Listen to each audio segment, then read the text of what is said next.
ఉన్నా అదృష్టం కూడా కలిసి రావాలంటారు. భారీ బ్యాక్గ్రౌండ్, కావలసినంత ఫ్యాన్ ఫాలోయింగ్, బయట అడుగు పెడితే చుట్టుముట్టే అభిమాన సందోహం, ఇలా అన్నీ ఉన్నా ఎప్పుడో అనౌన్స్మెంట్ వచ్చినా లాంచింగ్ ప్రాజెక్ట్ ఇంకా మొదలవకపోవడం అంటే కాస్త ఆశ్చర్యమే.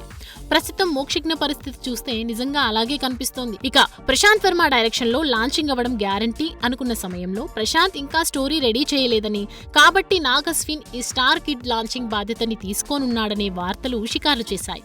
ఇక ఆ వార్త అంతే అన్నట్లుగా నాగ్ అశ్విన్ అలియా భట్ తో జతకట్టనున్నాడన్న వార్తలు వినిపించాయి. దీంతో అసలు మోక్షజ్ఞ ఎవరి దర్శకత్వంలో లాంచ్ కానున్నాడంటూ జుట్టు పీక్కున్నారు నందమూరి అభిమానులు.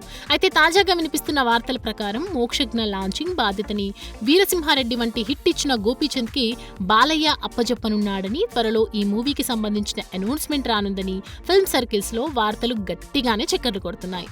ఏదేమైనా బ్యాక్గ్రౌండ్ లేని వారికే కష్టం అనుకుంటే, ఇలా కావాల్సినంత బ్యాక్గ్రౌండ్ ఉన్న మోక్షజ్ఞ లాంచింగ్ కి కాలం కలిసి రావట్లేదంటే ఆశ్చర్యమే. For more videos like this, subscribe Big TV channel.